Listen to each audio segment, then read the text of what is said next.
सभी विद्यार्थियों को नमस्कार। मैं उमेश माथुर क्लासेज ऑनलाइन पर आपका स्वागत करता हूं। आज हम पढ़ना शुरू करते हैं क्वाड्रेचर यानी क्षेत्रकलन। अब क्षेत्रकलन से क्या मतलब है? क्षेत्रकलन का मतलब है कोई कर्व दे रखा हो, क्लोज कर्व दे रखा हो इस तरह से कई वक्रों से, जैसे ये वक्र दे दिया आपको, ये दे दिया और इस तरह से ये लाइन दे दी, इनसे घिरा हुआ क्षेत्र दे रखा है। या तो कोई क्लोज कर्व दे रखा हो या दो से अधिक वक्रों से घिरा हुआ क्षेत्र दे रखा हो, तो इसका क्षेत्रफल आपको निकालना होता है। तो इसका क्षेत्रफल अपन वही इंटीग्रल की सहायता से लेते हैं। तो अब कौन से कर्व पढ़ेंगे आप? जहाँ सिलेबस में 11-12 के सिलेबस के साथ स्कूल लेवल का जो इंटीग्रल है उसके साथ दे रखा होता है, तब तो अपन नॉन कर्व लेते हैं, ज्ञात वक्र लेते हैं। ज्ञात वक्र कौन से हैं? जो आपने कोऑर्डिनेट ज्योमेट्री में पढ़े हुए हैं, circle, parabola, ellipse, hyperbola, straight line, या जो और फंक्शन के साथ पढ़ लेते हैं, बाई बराबर sign x, cos x, e⁻x, log x. तो जो नॉन वक्र हैं उनसे प्रबद्ध जो एरिया होता है, घिरा हुआ क्षेत्र होता है, उसका क्षेत्रफल निकालते हैं अपन। और जब ग्रेजुएशन के साथ दे रखा होता है तो कुछ अलग अलग कर्व आ जाते हैं। उन कर्व को, उनका जो एरिया निकालने के लिए आपको कर्व ट्रेसिंग पढ़नी होती है। तो पहले लेवल पे तो अपन क्या करते हैं, आप सिर्फ वो पढ़ते हैं जो अपन जैसे 11-12 जिन कॉम्पिटिटिव में 11-12 के सिलेबस के साथ एरिया दे रखा है, पहले वो पढ़ते हैं। जैसे आपके RPSC first grade, second grade में यही वाला दे रखा है, तो यही पढ़ते हैं। इनमें नॉन कर्व के ज्ञात वक्रों से घिरा हुआ क्षेत्र का क्षेत्रफल पूछा जाता है, तो ये हम पढ़ते हैं पहले। कुछ मानक वक्र। अब मानक वक्र वैसे सारे आपने पढ़े हुए हैं, फिर भी एक थोड़ा सा मैं रिवाइज कर देता हूँ। सबसे पहले लेते हैं अपन स्ट्रेट लाइन। स्ट्रेट लाइन, सरल रेखा। कोऑर्डिनेट ज्योमेट्री में आप पढ़ते आ रहे हैं, बहुत छोटी क्लास से पढ़ी है आपने, 9-10 से ही पढ़ना शुरू कर देते हैं। अब इसमें कुछ इक्वेशंस जो बार बार यूज होती हैं वो मैं लिखता हूँ। एक तो है y = mx। y = mx, ये मूल बिंदु से जाने वाली रेखा होती है। मूल बिंदु से जाने वाली रेखा है, कांस्टेंट टर्म नहीं है इसमें, तो ये y = mx रेखा हो गई। m इसकी प्रवणता को व्यक्त करती है। अगर इसका स्पेशल केस देखें आपका y = x, तो y = x कौन सी लाइन है? y = x लाइन है जो मूल बिंदु से 45 डिग्री का एंगल बनाती है। इसकी स्लोप कितनी हो गई? इसकी स्लोप 1 हो गई। m = 1 लिख दिया। और अगर m = -1 रख दें तब इसकी इक्वेशन हो जाती है y = -x। और ये x अक्ष से कितना कोण बनाती है? ये x अक्ष की धनात्मक दिशा से 135 डिग्री का एंगल बनाती है। ये y = -x हो गई। ये बार बार बहुत जगह काम आती हैं इस तरह की रेखाएं, तो इस तरह से मैं एक बार इनको बता दे रहा हूँ। फिर आगे देखते हैं। ये चलो थर्ड नंबर डाल देते हैं। Fourth, x/a + y/b = 1। यदि कोई रेखा मूल बिंदु से पास नहीं होती है तो उसको हमेशा अंतःखंड रूप में लिख सकते हैं आप। ये इंटरसेप्ट फॉर्म कहलाती है लाइन की। x/a + y/b = 1। ये x एक्सिस पे इंटरसेप्ट आपका कितना है? a है। और y एक्सिस पर इंटरसेप्ट कितना है? b है। ये a और ये b। अगर अपन यहाँ एज्यूम कर लें a पॉजिटिव, b पॉजिटिव, दोनों पॉजिटिव है, तो एक तो इक्वेशन ये हो गई, पॉजिटिव डायरेक्शन से कटे हुए हैं। और आपका इस तरह के इक्वेशन ले लें आप। ये a पॉइंट, ये b पॉइंट, ये ओरिजिन a और b वो पहले से ही आपने पॉजिटिव लिख लिए। तो इसकी इक्वेशन क्या हो गई? -x/a + y/b = 1। ये भी स्ट्रेट लाइन हो गई। और देखें, फिर आपने लाइन ले ली इस तरह से। a point upon x axis के साथ इंटरसेप्ट ले रहे हैं और b पॉइंट y एक्सिस के साथ, तो ये इक्वेशन हो गई x/a - y/b = 1। एक और बना देता हूँ। ये a पॉइंट और ये b पॉइंट, ये ओरिजिन। इसकी इक्वेशन हो जाएगी आपके पास -x/a - y/b = 1। जब आप इंटरसेप्ट कहते हैं तो इंटरसेप्ट विद साइन आता है। अगर साइन आपका पॉजिटिव है, a और b दोनों पॉजिटिव हैं, x/a + y/b = 1, तो पॉजिटिव x एक्सिस और पॉजिटिव y एक्सिस दोनों से इंटरसेप्ट है। अगर लिख देंगे -3 और 4 इंटरसेप्ट है, यानी कि एक्स एक्सिस पर 3 लेंथ का इंटरसेप्ट है लेकिन नेगेटिव साइड से, यानी इंटरसेप्ट विद साइन आता है, और अगर कहेंगे लेंथ ऑफ इंटरसेप्ट तो वो हमेशा पॉजिटिव आएगी। तो ये आपकी सरल रेखाओं की समीकरण रही। और कोई भी समीकरण दे रखी हो, जैसे आपको ये दे रखा है, इक्वेशन दे दी आपको ax plus by plus c बराबर 0, तो इसको प्लॉट करने के लिए क्या करेंगे आप, हमेशा लाइन पर 2 पॉइंट ढूंढ लेते हैं अपन। 2 पॉइंट कैसे ढूंढेंगे, एक तो एक्स एक्सिस के साथ पॉइंट ऑफ इंटरसेक्शन ले लेंगे, इसका एक्स अक्ष के साथ प्रच्छेद बिंदु, it's point of intersection with x axis. X अक्ष की इक्वेशन क्या होती है, y बराबर 0, तो उसमें y बराबर 0 रख देंगे तो a क्या आ जाएगा, -c/a, 0।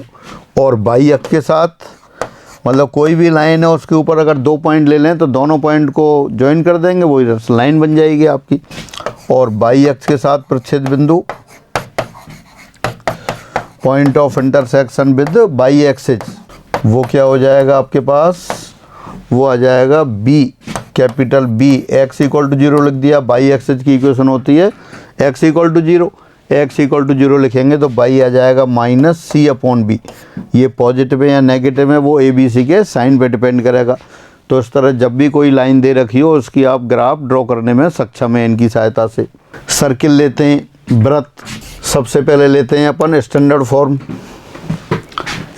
फॉर्म, और यू कैन से simplest form, x² plus y² बराबर a²। ये कौन सा सर्किल है, वो सर्किल है जिसका सेंटर 0 0 पर है और रेडियस a है। x² प्लस y² बराबर a², सेंटर इसका ओरिजिन पर है और रेडियस a है। और अगर इस तरह से इक्वेशन लिख दें, x - h whole square plus y - k whole square बराबर r², ये कहलाती है central form of a line of a circle, वृत्त का केंद्रीय रूप में समीकरण। तो केंद्र तो कितना है इसका, केंद्र h, k है, और रेडियस कितनी है, रेडियस इसकी r है। तो ये आपका स्टैंडर्ड फॉर्म या कह सकते हो सरलतम रूप, सिंपलेस्ट फॉर्म, वो सेंट्रल फॉर्म। और इनके स्पेशल केस, एक इक्वेशन आती है x² plus y² minus 2ax बराबर 0। कांस्टेंट टर्म गायब है यानी कि ओरिजिन से पास होगा।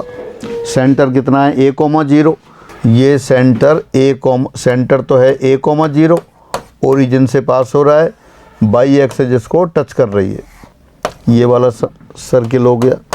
जो पॉपुलर इक्वेशंस हैं वही मैं लिखता जा रहा हूँ आपको, x² plus y² minus 2ay बराबर 0। इसका सेंटर 0, a हो गया, ये भी ओरिजिन से पास होता है, x एक्सिस को ओरिजिन पे टच कर रहा है। सेंट्रल फॉर्म में कन्वर्ट कर सकते हो आप इसे, 0, a, यहाँ a, 0, ये सेंटर C है, होल स्क्वायर बना के a² ऐड कर दें, a² सब्ट्रैक्ट कर दें तब बन जाएगा। तो ये सर्किल की बात हुई। और सर्किल का एरिया अपन इंटीग्रेशन से तो निकालते ही हैं, डायरेक्ट आप लर्न करके भी रखेंगे कि a त्रिज्या वाले किसी भी वृत्त का क्षेत्रफल कितना होता है, πa²। इसके बाद और कर्व लेते हैं, परवलय, पैराबोला। जो स्टैंडर्ड कर्व्स हैं वो ज़्यादा यूज होते हैं। सरलतम पैराबोला में सबसे पहले आता है y² बराबर 4ax, ओरिजिन से पास होता है, ओरिजिन इसका वर्टेक्स है और इसकी एक्सिस कौन सी है, x एक्सिस है, राइट साइड में खुला होता है। ये y² बराबर 4ax, ये पैराबोला हो गया। y² बराबर -4ax लिखेंगे तो एक्सिस तो उसकी यही होगी x एक्सिस, लेकिन अब ये लेफ्ट साइड में ओपन होगा। फोकस आपको पता है, फोकस कितना होता है, इसका फोकस होता है a, 0 और इसका फोकस होता है यहाँ -a, 0। ये डायरेक्ट्रिक्स, इसकी डायरेक्ट्रिक्स इस साइड है और इसकी डायरेक्ट्रिक्स इस साइड है। डायरेक्ट्रिक्स भी ये a दूरी पर होती है, जितनी दूरी पर फोकस होता है उतनी दूरी पर ही डायरेक्ट्रिक्स होती है। और फोकस से जाने वाली लाइन जो डायरेक्ट्रिक्स के पैरेलल है, डायरेक्ट्रिक्स नियता, नाभि से जाने वाली नियता की समांतर रेखा, ये नाभिलंब कहलाती है। ये PQ, ये नाभिलंब हो गई। और इधर भी आपके पास लिख देते हैं ये पी क्यू, ये इसकी नाभि लंब हो गई। नाभि लंब की लंबाई आपको पता है दोनों केस में पी क्यू बराबर क्या है, 4a के बराबर है। दोनों ही पॉपुलर पैराबोला हैं, बार बार यूज होंगे अपने पास। इनके साथ साथ अगर एक्सेज बाई एक्सेज हो जाए, अभी तो पैराबोला की एक्सेज कौन सी है, एक्स एक्सेज है, अगर एक्सेज बाई एक्सेज हो जाए तो ये चेंज हो जाते हैं। तो पैराबोला बाई एक्सेज वाले लिख देते हैं, X square equal to 4a y, ये पैराबोला हो गया। इसका शीर्ष भी कहाँ है, वहीं ओरिजिन पर है। ये आपकी लेटेस्ट सेक्टम हो गई पी क्यू। यहाँ भी पी क्यू की लंबाई क्या है, वही 4a 0, a, ये फोकस हो गया। और अगर ये साइन नेगेटिव हो जाए तो नीचे खुलने वाला पैराबोला आ जाएगा, ये 0, -a। इसकी इक्वेशन है आपके पास X square equal to -4a Y. तो ये पैराबोला सारे आपके जो 11th की बुक है उसमें दे रखें, तो उसकी सहायता से आप वहाँ भी रिवाइज कर सकते हैं। मैं सिर्फ इनका फिगर रिवाइज कर रहा हूँ, डिटेल में फिर आप कोऑर्डिनेट ज्योमेट्री पढ़ेंगे तब आएंगे। अगर जो वर्टेक्स अभी 0, 0 पर दे रखा था शीर्ष, अगर h, k पर आ जाए तो बाई माइनस के होल स्क्वायर बराबर 4a times x minus h, ये पैराबोला बन जाएगा। वही पैराबोला है जो पहले था, लेकिन अब इसकी एक्सेज कहाँ है, एक्सेज तो एक्स एक्सेज के पैरेलल है, लेकिन शीर्ष कहाँ आ गया, अब शीर्ष h, k पर आ गया। लेंथ ऑफ लेटर सेक्टम वही यहाँ भी 4a है, ये लेटर सेक्टम आपकी पी क्यू और नाभि लंब, पी क्यू की लंबाई यहाँ भी 4a है। इसी तरह से जो और पैराबोला बनाए थे उनको भी इसी तरह से आप उनके शीर्ष को भी h, k पे शिफ्ट करके दूसरे पैराबोला लिख सकते हैं। अब लेते हैं आप एलिप्स। दीर्घवृत्त की समीकरण होती है X square upon a square plus Y square upon B square बराबर 1। ये जो एलिप्स लिखा है आपने, ये स्टैंडर्ड फॉर्म में मानक रूप कहलाता है। बाकी तो अपन जो एक्स वाई में दुघात समीकरण होती है वो एलिप्स को व्यक्त कर सकती है कुछ अलग अलग स्थितियों के लिए। तो ये आपकी स्टैंडर्ड फॉर्म में पैराबोला जो अपन एरिया के क्वेश्चंस करेंगे तो अधिकतर यही काम आएगी। ये आपका इसका एरिया भी अपन लर्न करके रखते हैं, वो पाई ए बी आता है, ए डैश, और ये लिखते हैं अपन बी डैश। ए इसका वर्टेक्स है एक्स एक्सिस के साथ -a, 0, ए डैश क्या है a, 0, बी क्या है 0, -b, और बी डैश क्या है 0, b। ए डैश इसकी बड़ी अक्ष कहलाती है और बी डैश इसकी छोटी अक्ष। A dash major axes, B dash minor axes, और इसका एरिया जो आता है, क्षेत्रफल आता है, वो पाई ए बी। सब्जेक्टिव क्वेश्चन हो तब तो आपको इसका एरिया निकलवाएगा तो सारा प्रूफ करना होता है। ऑब्जेक्ट टाइप में अपन लर्न करके रखेंगे। और यहाँ क्या है, a ग्रेटर देन b है इस केस में, और अगर a b से छोटा हो तब इक्वेशन तो यही रहेगी। और ये एलिप्स किस तरह हो जाएगा, ये इस तरह से हो जाएगा, यानी कि इसकी मेजर एक्सेज बाई एक्सेज की अलोंग आ जाएगी। इक्वेशन वही है। तो यहाँ a लेस देन b है, ये वाला पॉइंट आ गया -a, 0, ये वाला पॉइंट हो गया a, 0, ये 0, -b पॉइंट वही हैं जो पहले वाले, लेकिन अब a b से छोटा हो गया।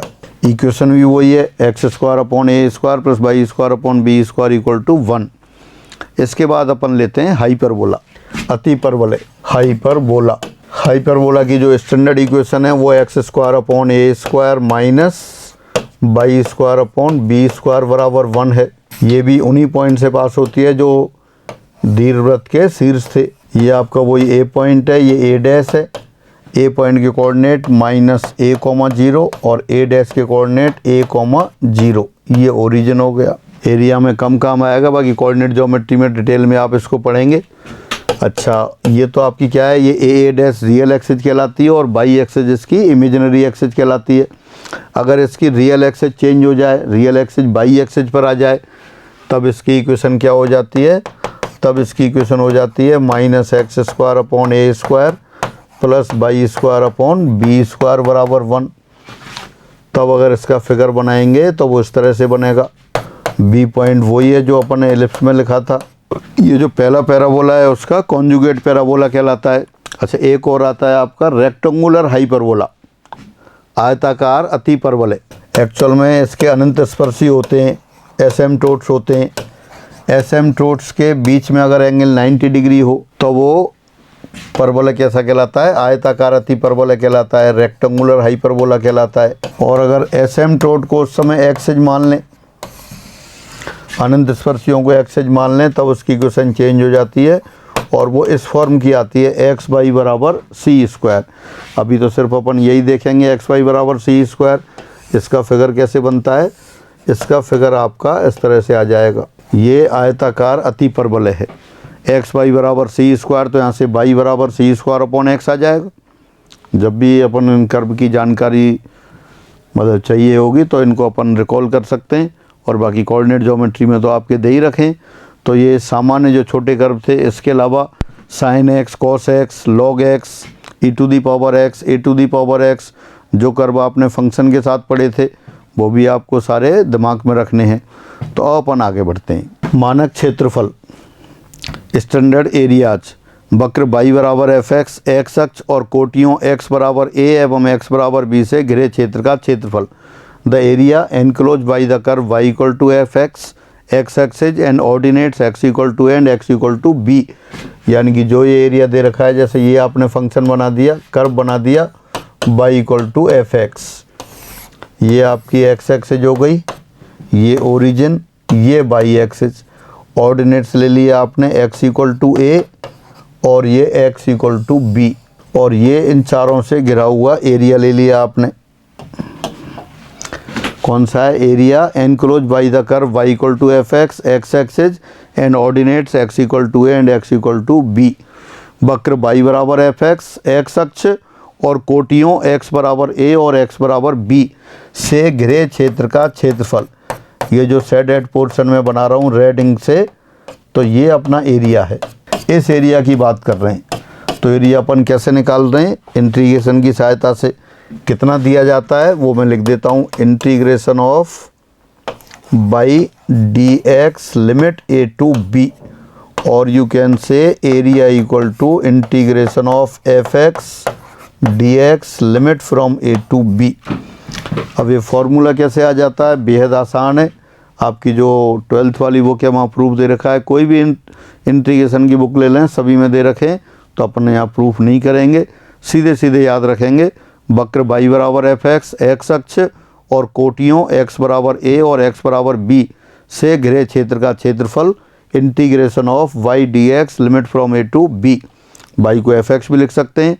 Again area enclose by the curve y equal to f x, x axes and ordinates x equal to a and x equal to b is given by integration of F x D x limit from a to b। तो ये formula आपको direct learn करके रखना है। अब इस पर एक एग्जाम्पल देखते हैं। वक्र y बराबर साइन एक्स और एक्स अक्ष से घिरे क्षेत्र का क्षेत्रफल जो प्रथम पाद में स्थित है ज्ञात करो। Find the area enclose by the curve y equal to sine x and x axes which lies in the first quadrant. ये पता करना है। तो जिन वक्रों के कर्व आपको पता है दिमाग में बने हुए हैं, उनमें तो फिगर बनाने की आवश्यकता नहीं है, डायरेक्ट लिख देंगे। ये कर्व तो बहुत पॉपुलर कर्व है, आप जानते हैं। आपको बनाए या नहीं बनाए दिमाग में बिल्कुल क्लियर है, लेकिन फिर भी मैं यहाँ बना दे रहा हूँ। ये तो आपका π/2 लाइन हो गई, और ये y equal to sine x, ये कर्व हो गया आपका। तो क्या कहा गया है आपसे कहा गया है find the area of the region bounded by the curve y equal to sine X, X and x axes in first quadrant. First quadrant means between x equal to 0 and x equal to pi. तो ये वाला area आपसे पूछा गया है। तो आपके पास तो फॉर्मूला है, सीधा लिख देते हैं, integration of sine X D x limit 0 to π/2। और साइन एक्स तो बहुत आसान क्वेश्चन हो गया। साइन एक्स का इंटीग्रल कितना हो गया? Minus cos of X limit 0 to π/2 minus outside cos π/2 0 minus 1, यानी कि 1 के इक्वल हो गया। तो ये area of the region bounded by the curve y equal to sine x and x axes in first quadrant, ये आया। तो बेहद आसान क्वेश्चन, इसमें फिगर बनाने की आवश्यकता नहीं थी, मैंने बना दिया है। जिन कर्व के फिगर आपके दिमाग में हैं तो उनको डायरेक्ट आप लिख के लिमिट उनके अकॉर्डिंग लगा के कर सकते हैं। सेकंड क्वेश्चन, वक्र y बराबर log x, x अक्ष और कोटि x बराबर e से घिरे क्षेत्र का क्षेत्रफल ज्ञात करो। Find the area bounded by the curve y equal to log x and x axes and ordinate x equal to e। अब y बराबर log x, इसके कर्व की आवश्यकता भी नहीं है। आप जानते हैं y बराबर log x का कर्व x अक्ष को 1,0 पर मिलता है। तो कौन सा है आपका log x और x अक्ष और कोटि x बराबर e, तो 1 से e तक लिमिट हो जाएगी। लेकिन फिर भी मैं इसका फिगर बना रहा हूँ आपके लिए। ये y बराबर log ऑफ x हो गया, x अक्ष को कहाँ मिल रहा है x इक्वल टू 1 पर, और ये कौन सी लाइन हो गई, ये x इक्वल टू e हो गई। x इक्वल टू e पर कितना हो जाता है, 1 हो जाता है। तो एरिया कौन सा है आपका, वक्र y बराबर log x, x अक्ष और x बराबर e से घिरे क्षेत्र का क्षेत्रफल, ये एरिया हो गया। शेडेड पोर्शन जो रेड इंक से मैं बना रहा हूँ, ये एरिया आपको कैलकुलेट करना है।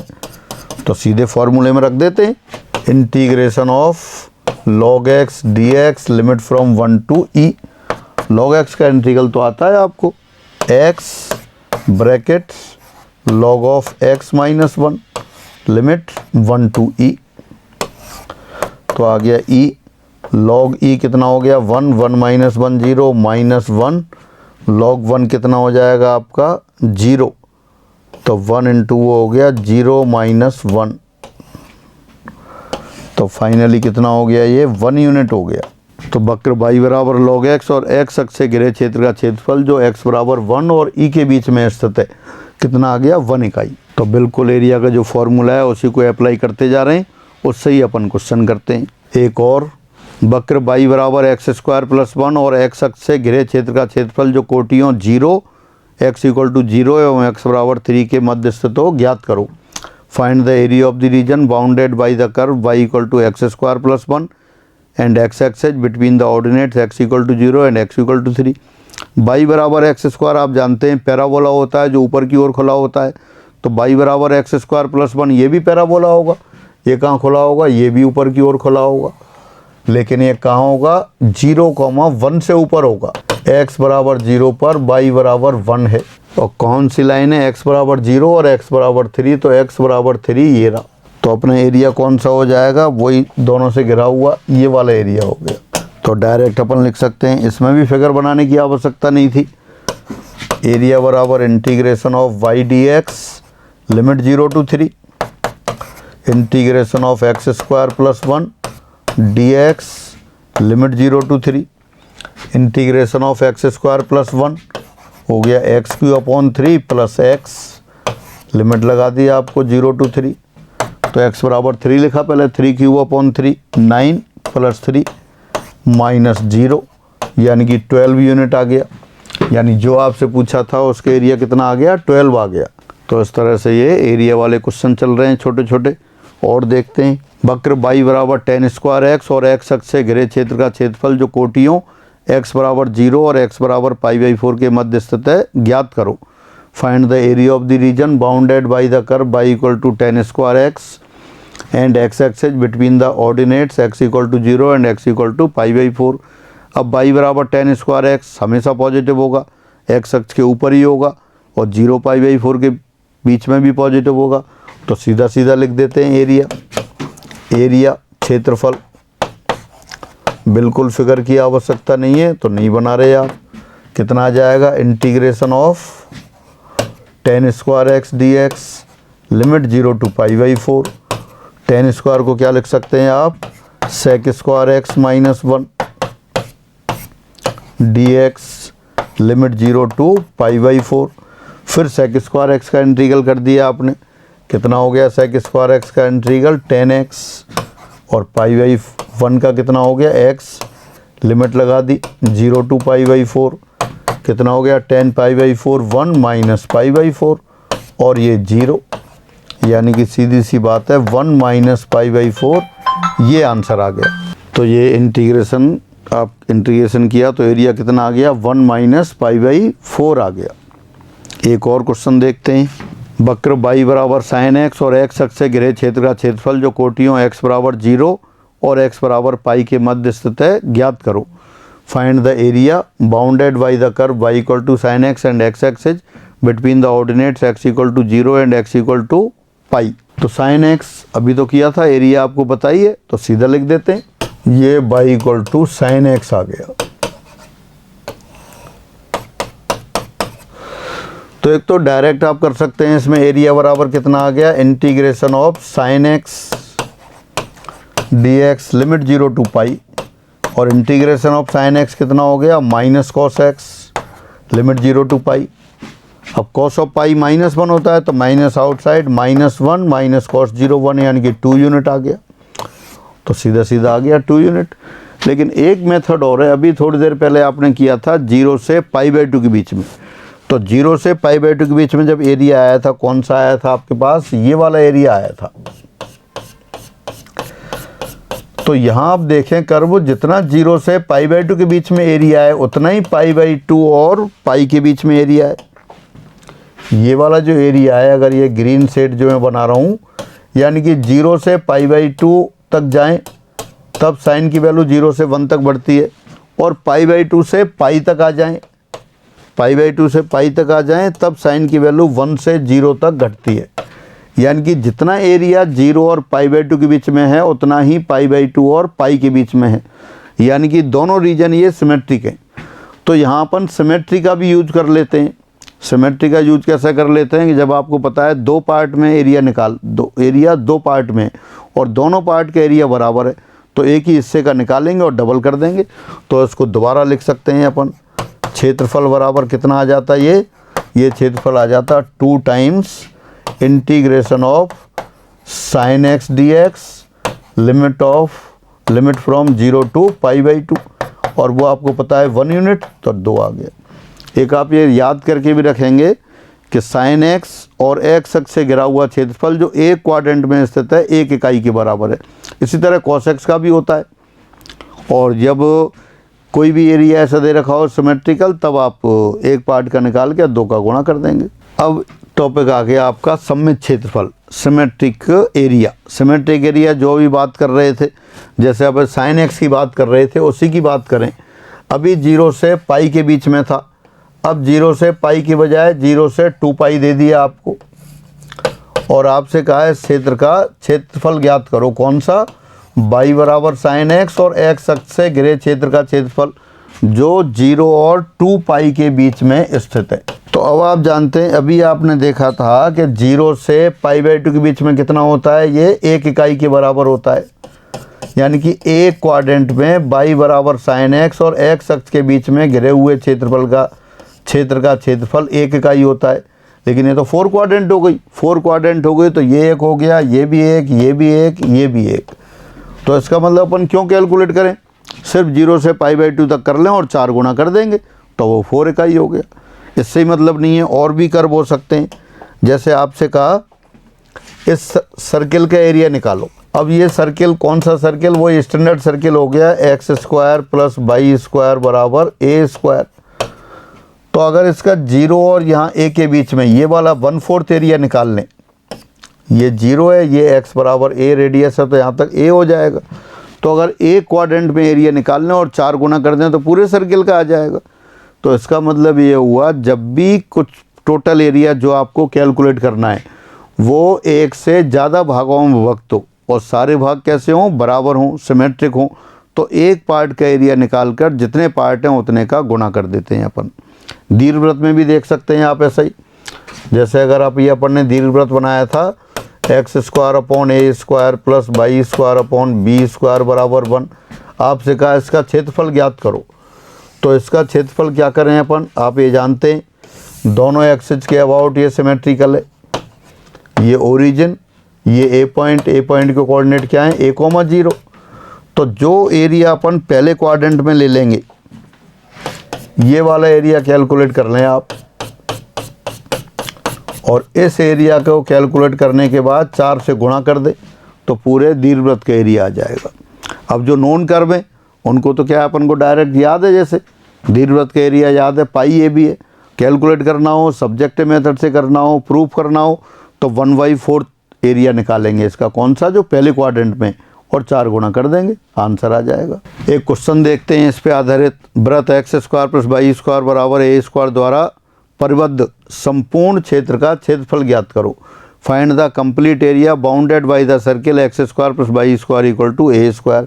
अपन को तो याद है, वैसे ही लिख देंगे, लेकिन एक बार प्रूफ कर लेते हैं।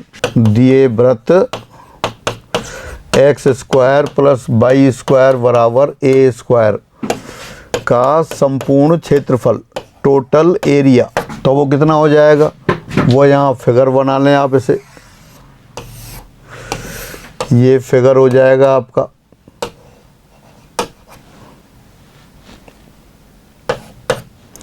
ये ओरिजिन, ये इस पॉइंट के कोऑर्डिनेट हो जाएंगे a,0, ये 0,a है, और ये एरिया जो आपको लेना है वो फर्स्ट क्वाड्रेंट में एरिया ले लेंगे।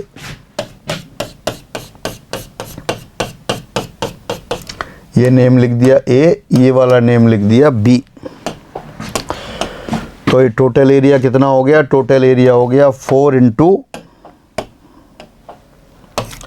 प्रथम पाद में स्थित क्षेत्रफल,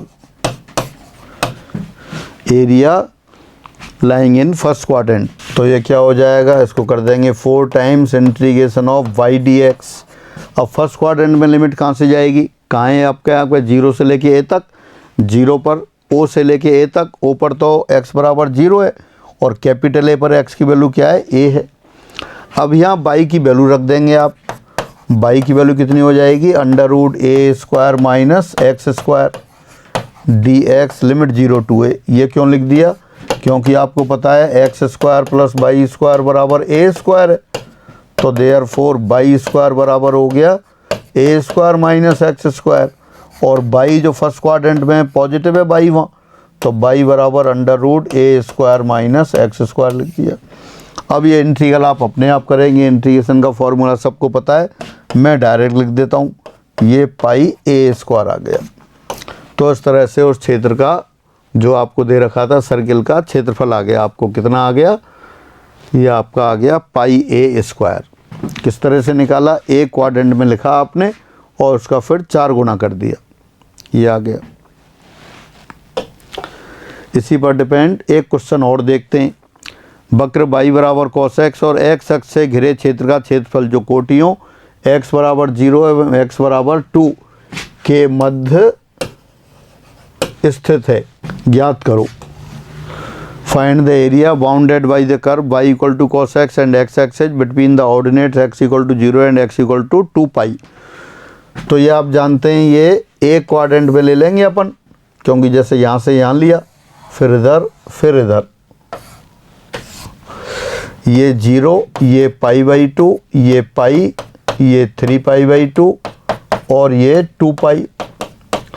तो जैसा फर्स्ट क्वाड्रेंट में है उतना ही सेकंड क्वाड्रेंट में होगा, उतना ही थर्ड क्वाड्रेंट में होगा। तो अपन क्या करेंगे, सिर्फ फर्स्ट क्वाड्रेंट में एरिया निकालेंगे, और फर्स्ट क्वाड्रेंट में एरिया कितना आ जाएगा, 1 यूनिट आ जाएगा। जैसे y बराबर साइन एक्स का आ रहा था, उसी तरह y बराबर कॉस एक्स का भी 1 यूनिट आता है।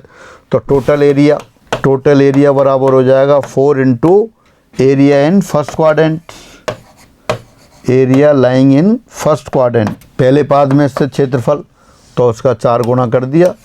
Integration of cos X D x limit 0 to π/2, cos X का इंटीग्रल कितना है, साइन एक्स है, लिमिट 0 to π/2, तो ये 4 इंटू 1 माइनस 0 4 यूनिट आ गया। जैसे अपन साइन की बात कर रहे थे, उसी तरह से आप कोसाइन की भी याद रखेंगे कि y बराबर cos x और x अक्ष से घिरे क्षेत्र का क्षेत्रफल जो एक क्वाड्रेंट में स्थित हो 1 इकाई होता है, 1 यूनिट होता है। यहाँ 4 क्वाड्रेंट हो गई तो 4 इकाई हो गए। आगे से फिगर वगैरह कुछ नहीं बनाएंगे, डायरेक्ट लिख देंगे। अब आगे बढ़ते हैं। क्वेश्चन 8, रेखाओं mod of y plus mod of x बराबर 1 द्वारा बनाए गए चतुर्भुज का क्षेत्रफल है। Area of quadrilateral form by the lines mod of y plus mod of x equal to 1 is. ये 4 रेखाएं दे रखी हैं। मॉड ऑफ x आप जानते हैं, मॉड ऑफ x बराबर होता है आपके पास -x when x less than 0 और x when x greater than और इक्वल टू 0। तो mod of y plus mod of x बराबर 1 के द्वारा व्यक्त रेखाएं कौन सी होंगी, ये होंगी y प्लस x बराबर 1, y माइनस x बराबर 1, माइनस y प्लस x बराबर 1, माइनस y माइनस x बराबर 1। अगर इन चारों रेखाओं को आप प्लॉट करें तो एक इस तरह से आ जाएंगी, ये लाइन इस तरह से होंगी,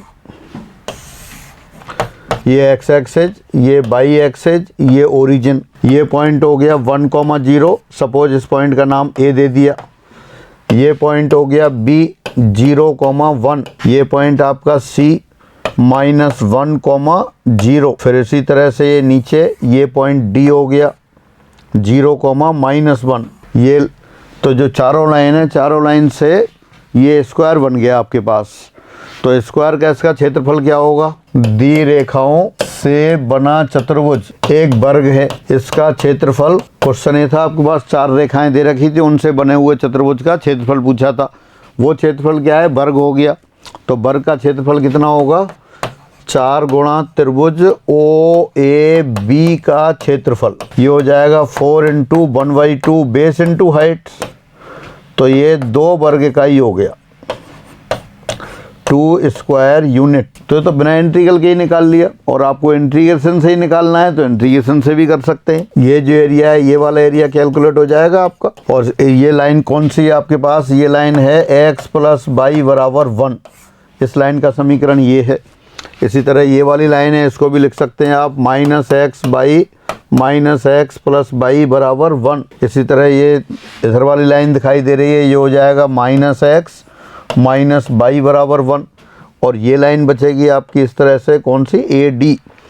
ये हो जाएगा आपका x - y = 1।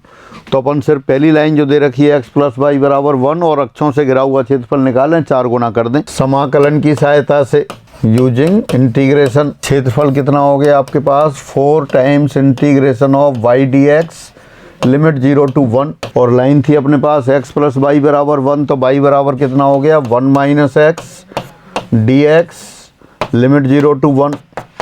इंटीग्रेशन कर दिया, इंटीग्रेशन ऑफ 1x हो गया, x का इंटीग्रेशन x² 2 हो गया, लिमिट 0 to 1।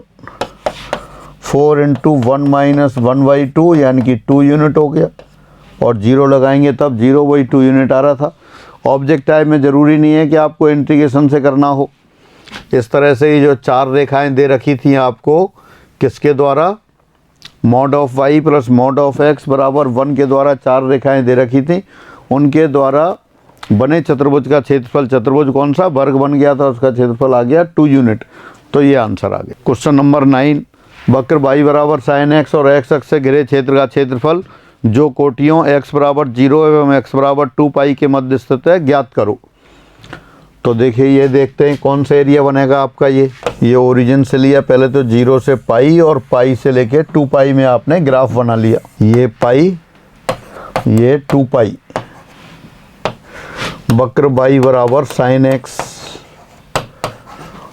वैसे तो आप इसको लिख सकते हैं, आपने पहले किया था। वक्र y = sin x और x अक्ष से घिरा हुआ क्षेत्रफल जो प्रथम पाद में स्थित हो वो 1 इकाई के बराबर होता है। ये आप पहले कर चुके हैं, ये वाला क्षेत्रफल। तो फर्स्ट क्वाड्रेंट में जो एरिया है वो तो 1 यूनिट हो गया। ये 4 क्वाड्रेंट है तो 4 इकाई आ जाएगा आंसर। सीधा सीधा डायरेक्ट लिख सकते हैं, लेकिन अगर कैलकुलेशन सही करना है तब देखें। एरिया बराबर हो गया इंटीग्रेशन ऑफ sin x। पहले जो लिमिट दे रखी है वही लगा देते हैं, 0 से 2π। इंटीग्रेशन ऑफ sin x हो गया -cos x, limit 0 to 2π। Minus outside रखा, cos 2π 1 होता है, -cos 0 ये भी 1 होता है, 0। ये तो 0 आ गया, 0 आ गया। एरिया तो 0 है नहीं, ये आपका 1 इकाई है, इधर ये वाला भी 1 इकाई हो जाएगा फिर। और ये वाला एरिया लेंगे आप, ये 1 इकाई हो जाएगा, और ये वाला एरिया है, ये भी 1 इकाई हो जाएगा। तो 1 1 1 1 कितना हो गया? 4 इकाई हो गया ये, लेकिन आंसर 0 आ गया। तो कहाँ मिस्टेक हो गई? मिस्टेक ये हो गई, अपन ने लिखा था वक्र y = fx और x अक्ष से घिरे क्षेत्र का क्षेत्रफल कितना होता है? Integration of y dx limit a to b। a to b कौन से थे? जब x = a और x = b के बीच में घिरा हुआ था। ये x = 0 से 2π के बीच में है, लेकिन यहाँ एक गड़बड़ हो गई। 0 से पाई के बीच में तो कर्व कहाँ है? x अक्ष के ऊपर है, धनात्मक होता है। और पाई से 2 पाई के बीच में कहाँ है, कर्व एक्स अक्ष के नीचे है। एक्स अक्ष के नीचे बाई नेगेटिव होता है, तो जितना एरिया 0 से पाई के बीच में उतना एरिया ही पाई से 2 पाई के बीच में। लेकिन 0 से पाई के बीच में एरिया धनात्मक है क्योंकि एक्स अक्ष के ऊपर है, और पाई से 2 पाई के बीच में वक्र नीचे है, एक्स अक्ष के नीचे, तो बाई नेगेटिव होगा, तो वो नेगेटिव आ गया। और जब 0 से 2 पाई तक एक साथ ले रहे हैं तो पॉजिटिव 2 इकाई और नेगेटिव 2 इकाई कैंसिल हो गए, 0 आंसर आ गया। तो ये 0 तो आंसर नहीं है इसका, क्योंकि अपन को पता है। तो इसका क्या करें, इसका मतलब अपन ये करें जो नेगेटिव आ रहा है उसको भी पॉजिटिव बनाएं। तो ये सही मेथड नहीं है जो अपन ने कैलकुलेट किया है। तो सही मेथड क्या है इसका, फिर सही मेथड ये है एरिया निकालने के लिए, एरिया क्षेत्रफल y बराबर साइन एक्स और एक्स अक्ष से घिरा क्षेत्रफल, कौन सा वाला, x बराबर 0 से x बराबर पाई के मध्य। पहले तो ये ले लें और प्लस जो पाई और 2 पाई के बीच में है उसको निकालें, नेगेटिव आएगा तो उसका मापांक ले लें। वक्र y बराबर साइन एक्स और x अक्ष से घिरा क्षेत्रफल कब, x बराबर पाई एवं x बराबर 2 पाई के मध्य। तो दोनों को अलग अलग कैलकुलेट करें आप। और बात चूंकि पाई और 2 पाई के बीच में पता है वक्र एक्स अक्ष के नीचे है, एक्स अक्ष के नीचे तो बाई नेगेटिव होता है, नेगेटिव होता है, जो आंसर आएगा उसको मापांक ले लेंगे। तो इसका मतलब क्या हुआ, ये आपका 2 इकाई ये आएगा और ये भी 2 इकाई हो गया, तो ये फिर ये 4 इकाई आ गया। तो एक तो आप ये ध्यान रखेंगे एरिया कभी भी नेगेटिव नहीं होता। अगर आपका रीजन एक्स अक्ष के नीचे है तो उसको एरिया निकाल के मापांक लगा देंगे। और इस केस में तो और आसान था, ये कर्व कैसा है, सिमेट्रिक कर्व था। 0 से π/2 में जितना एरिया है उतना ही π/2 से पाई के बीच में, या कह दो जितना 0 से पाई के बीच में उतना ही पाई से 2 पाई के बीच में। तो आप तो 0 से पाई के बीच में निकालें और डबल कर दें, 0 से पाई के बीच में निकालेंगे, डबल कर देंगे तो आपका एरिया आ जाएगा। तो उस तरीके से ही कर लेते हैं। अभिष्ट क्षेत्रफल, रिक्वायर्ड एरिया कितना हो गया, वक्र y बराबर साइन एक्स एवं एक्स अक्ष से घिरा क्षेत्रफल जो x बराबर 0 और x बराबर पाई के मध्य स्थित है। Area of the region bounded by the curve y equal to sine x and x axis lying between the lines x equal to 0 and x equal to pi. ये तो आधा हुआ, तो इसको 2 से गुणा कर देते हैं तो ये पूरा एरिया आ जाएगा। तो कितना आ जाएगा, 2 times integration of sine X D x limit 0 to pi. और 0 से पाई के बीच में साइन एक्स का इंटीग्रल आपको पता है पहले से, 2 इकाई है, तो ये 4 के बराबर आ गया। तो जब भी एरिया इस तरह से होगा कि कर्व एक्स एक्स जो रीजन आपका एक्स एक्सिस के नीचे होगा, तो वो आप जानते हैं एक्स एक्सिस के नीचे बाई नेगेटिव होता है, इसलिए अपन ने उसको मापांक लेके पॉजिटिव बना लिया। अब आगे बढ़ते हैं। एरिया ऑलवेज पॉजिटिव, क्षेत्रफल सदैव धनात्मक होता है। बिल्कुल सही है, क्योंकि जब एक्स अक्ष के नीचे वाला रीजन आ रहा था तो अपन ने उसका मापांक ले लिया। तो जब भी कोई कर्व इस तरह से दे रखा हो, जैसे अपन ले लेते हैं ये आपकी एक्सेज हो गई, ये वक्र y बराबर एफ एक्स और एक्स अक्ष से घिरा हुआ क्षेत्रफल है, ये आपका यहाँ पे a है और लास्ट में जाके ये पॉइंट b है। तो अपन क्या करेंगे, इस एरिया को, जो भी रीजन एक्स एक्सिस के ऊपर है वो तो हमेशा पॉजिटिव होता है, इसको अलग अलग रीजन में डिवाइड कर लेते हैं। ये वाला एरिया A1, ये नीचे जो एरिया दिखाई दे रहा है ये A2, फिर एक्स अक्ष के ऊपर एरिया आगे वाला A3, ये A4, ये A5, ये A6 और ये A7। तो टोटल एरिया, कुल क्षेत्रफल कितना आ जाएगा, एक्स एक्सिस के ऊपर वाला A1 वो तो है ही A1, अब नीचे जो A2 आ रहा है जब कैलकुलेशन करेंगे तो नेगेटिव आएगा, तो इसलिए इसको विद मॉडुलर साइन लिख देंगे। फिर A3, फिर नीचे A4 आ गया, उसको भी मापांक ले लिया, फिर A5 प्लस मॉडुलस A6 और उसके बाद फिर आ गया आपके पास A7। तो फाइनली ये याद रखेंगे आप कि जो भी पोर्शन वक्र का एक्स अक्ष से घिरे हुए क्षेत्र का क्षेत्रफल जो भी पोर्शन एक्स एक्सिस के नीचे आ रहा है वो हमेशा नेगेटिव होगा, इसलिए उसको मापांक सहित ले लेंगे। तो एरिया कभी भी नेगेटिव नहीं होगा। इस पर एक एग्जाम्पल और देखते हैं। वक्र y बराबर cos x एवं x अक्ष से घिरे क्षेत्र का क्षेत्रफल जो रेखाओं x बराबर 0 एवं x बराबर पाई के मध्य स्थित हो, ज्ञात करो। Find the area of the region bounded by the curve y equal to cos x and x axis lying between the lines x equal to 0 and x equal to pi.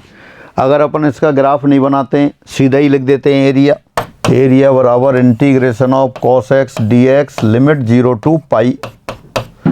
तो क्या आ जाएगा, cos x का area लिख सकते हैं आप। cos x का integration हो गया sin x limit 0 to pi, sine pi 0, sine 0 0, तो फाइनली 0 आ गया। लेकिन आप तो पहले से जानते हैं वक्र y बराबर cos x हो या y बराबर sin x हो, वक्र y बराबर sin x या y बराबर cos x और x अक्ष से घिरे क्षेत्र का क्षेत्रफल एक क्वाड्रेंट में 1 यूनिट होता है। यहाँ 0 से पाई तक 2 क्वाड्रेंट हो गई, 2 क्वाड्रेंट हो गई तो 2 यूनिट आएगा, लेकिन यहाँ 0 आ गया। फिर क्या मिस्टेक हो गई, वही पहले वाली मिस्टेक हो गई। अब y बराबर cos x का ग्राफ बनाते हैं आप। तो ये y बराबर cos x का ग्राफ इस तरह से चलेगा, ये y बराबर cos x, ये पाई बाई 2 और ये पाई। तो देख सकते हैं अब आधा क्षेत्रफल तो कहाँ है, x एक्सिस के ऊपर आ रहा है और आधा क्षेत्रफल कहाँ आ रहा है, आधा क्षेत्रफल x एक्सिस के नीचे आ रहा है।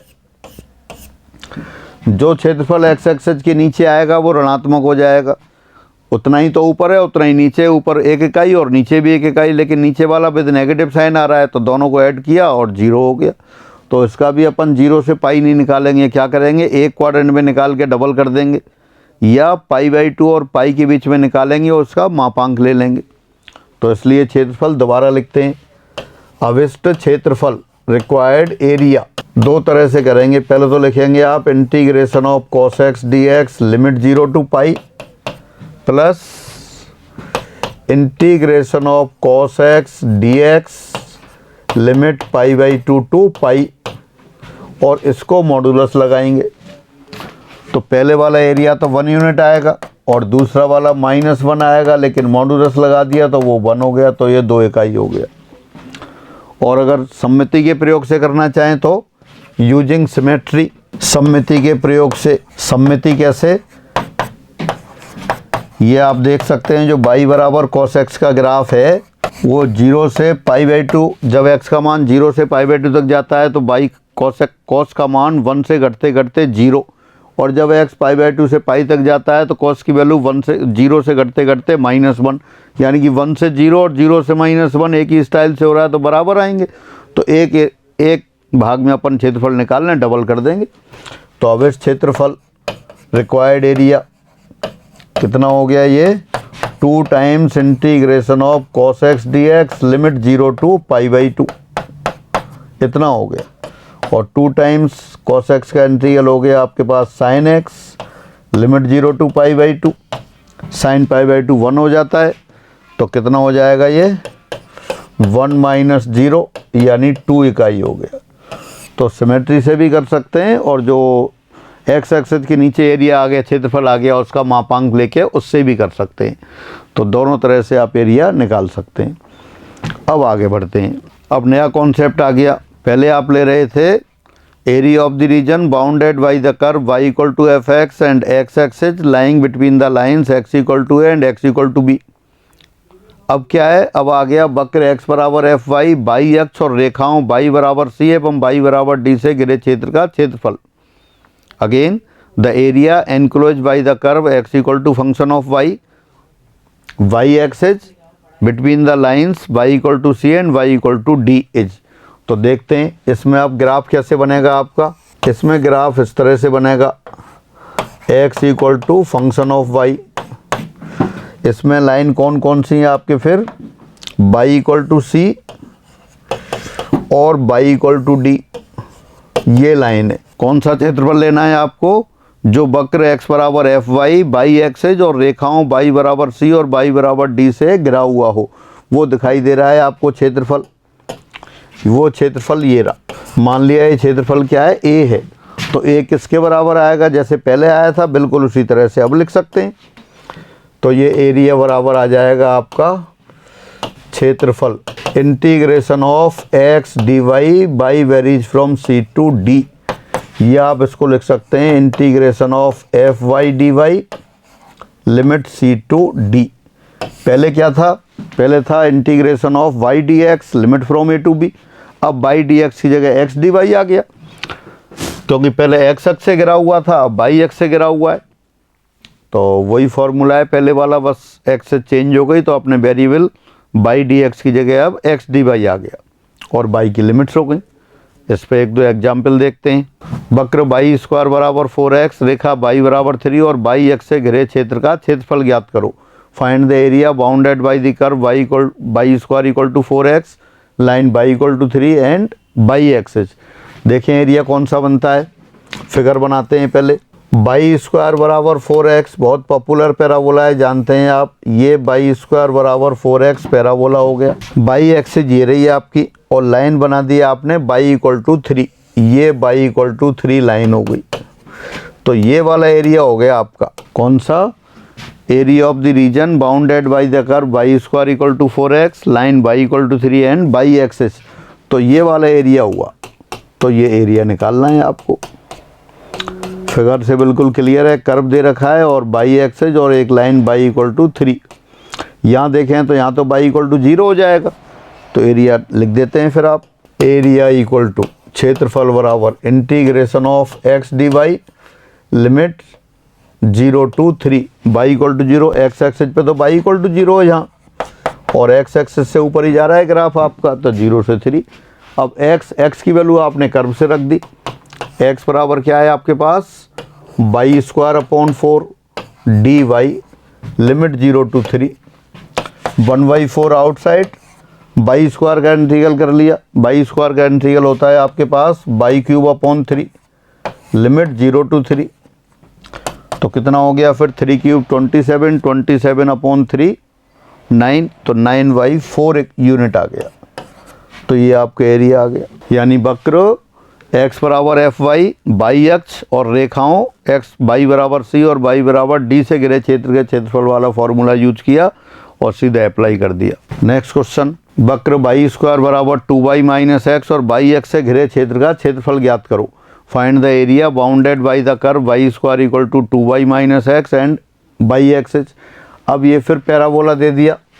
कौन सा पैराबोला है? वाई स्क्वायर बराबर 2y माइनस एक्स, या आप कह सकते हैं इसको x बराबर इस साइड ले आए y इंटू 2 माइनस वाई, यानी 2y माइनस वाई स्क्वायर हो गया। वाई स्क्वायर बराबर 4ax तो कहाँ होता है? राइट साइड खुला होता है, और y square equal to minus 4ax left hand side में खुला होता है। तो ये कर्व कौन सा हो गया? ये कर्व इस तरह से बनेगा। जब x बराबर 0 रखेंगे, x बराबर 0 कहाँ होता है? वाई एक्सेस पे x बराबर 0 होता है। x बराबर 0 रखने पर y बराबर 0 और y बराबर 2 आ गया। तो ये पैराबोला इस तरह से जाएगा। ये कर्व हो गया आपका वाई स्क्वायर बराबर 2y माइनस एक्स, ये पैराबोला हो गया। ये पॉइंट 0,0 है O, और ये पॉइंट आपका 0,2 है। ये अंदर वाला जो बाउंडेड रीजन है वो आपका एरिया हो गया। ये शेडेड एरिया।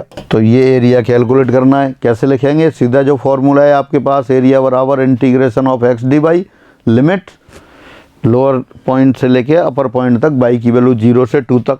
तो एरिया कितना हो गया आपके पास यहाँ? एरिया बराबर हो गया integration of x d y limit 0 to 2। X की वैल्यू आपके पास है वो रख दिया आपने। एक्स बराबर कितना है? एक्स बराबर है 2y minus Y square d x limit 0 to 2। बेहद आसान इंटीग्रल हो गया। इंटीग्रेशन कर देते हैं, आंसर आ जाएगा। 2y का इंटीग्रल कितना होगा? 2y का इंटीग्रल हो गया वाई स्क्वायर, और वाई स्क्वायर का हो गया वाई क्यू बाई 3। लिमिट लगा दी 0 टू 2, तो हो गया 4 माइनस 8/3, यानी कि ये 4/3 आ गया। 4/3 स्क्वायर यूनिट्स। तो आपका क्षेत्रफल आ गया। आपसे पूछा गया था कि वक्र बाई स्क्वायर बराबर 2y माइनस एक्स और बाई एक्स से घिरे क्षेत्र का क्षेत्रफल। आपने देखा ये पैराबोला था जो लेफ्ट हैंड साइड में ओपन होगा और सीधा उससे एक्स एक्सिस को जहाँ जहाँ मिल रहा था वो बाई की वैल्यू आ गई, लिमिट आ गई, सीधा फॉर्मूले में रख दिया आपने। तो इस प्रकार आपने किसी वक्र और एक्स अक्ष से घिरे हुए क्षेत्र का क्षेत्रफल का फॉर्मूला देखा और साथ साथ कोई वक्र x बराबर एफ वाई और बाई एक्स से घिरे हुए क्षेत्र के क्षेत्रफल का सूत्र देखा, उस पर आधारित कुछ क्वेश्चंस भी किए। तो आज तो अपन इतना ही करते हैं, बाकी फिर अगली क्लास में लेते हैं। सभी को नमस्कार।